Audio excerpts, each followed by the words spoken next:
Good evening. So, ayan na ho yung mga nabalot natin na regalo.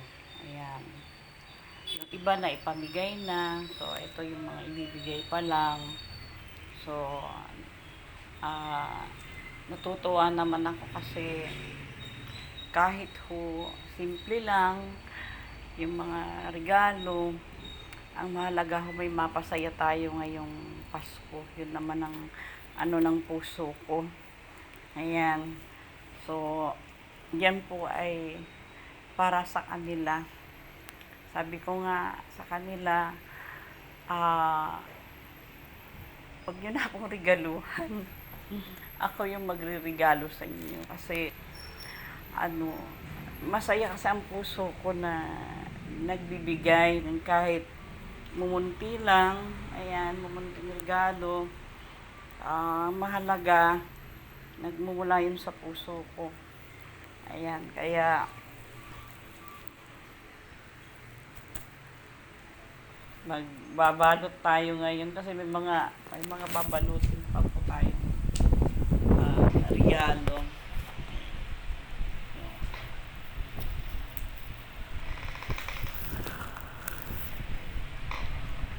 Eto,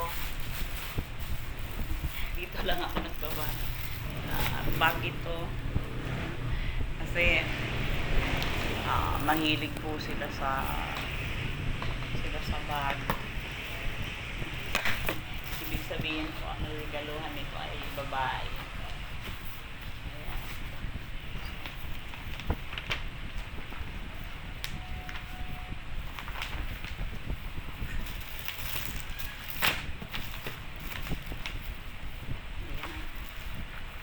Samahan niyo ako na balutin itong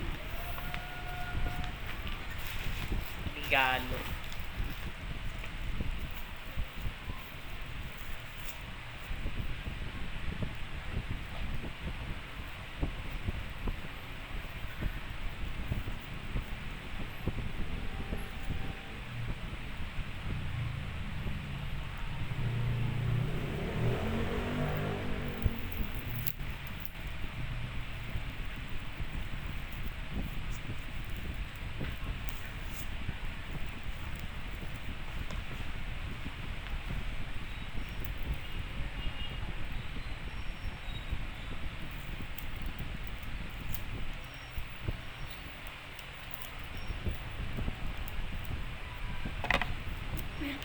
Ang bagal kong magbalot.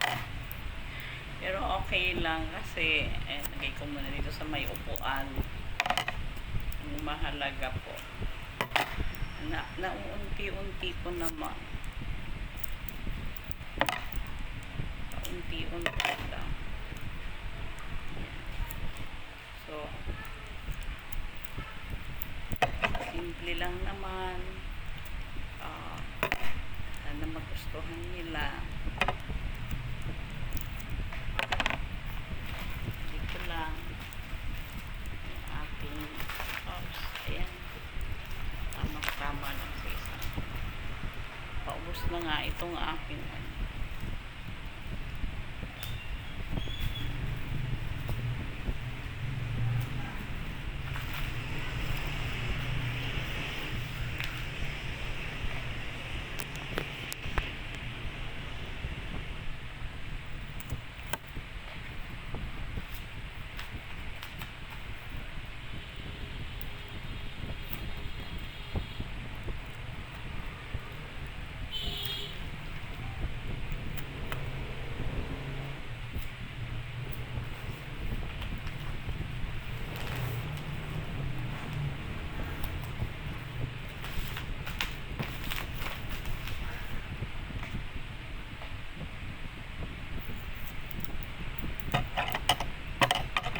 wala akong kasama ngayon kasi nasa sila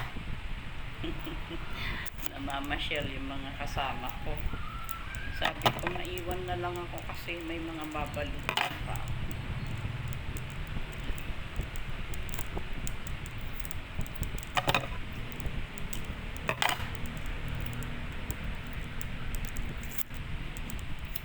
Nilagay ko lang ng scotch tape sa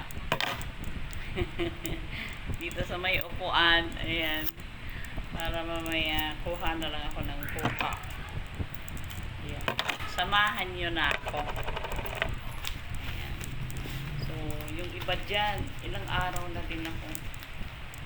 Yung iba, na ipamigay ko na paunti-unti. Yung iba nga hindi ko na binalot kasi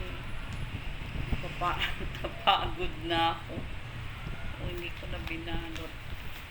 Ilagay ko na lang sa bag. So, simple lang naman to. Ayan. Mahalaga lang naman po. Masaya po tayong nagbibigay. Mahalaga. Yung kagalakan.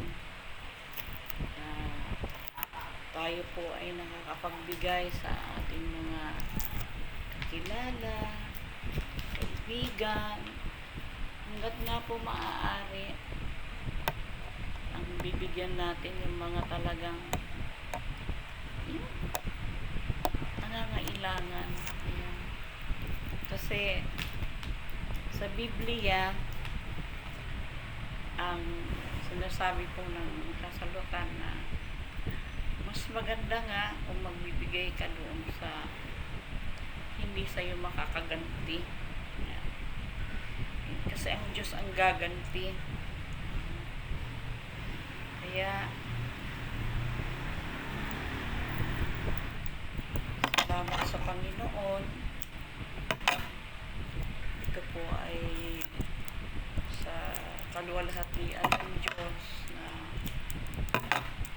i-encourage ko po ang lahat na sa abot lang ng inyong kakayahan kapag regalo tayo, may mapasaya tayong tao na sabi nga ay hindi tayo naghihintay ng anumang kapalit kasi yun nga ang mas maganda, yung walang kapalit kasi ang Diyos ang makikita ng Panginoon yan sa puso mo na ang sabi ni Lord sa bawat mabubuting gawa na ginagawa natin, ang Diyos ang nagbabalik nito sa atin. Kaya masarap pong gumawa ng mabuti, masarap magbigay, lalo't alam natin na lahat ng ginagawa natin na mabuti sa Diyos natin ito ginagawa. Kaya yun ang encouragement ko. Sabi ko nga sa akin, tama.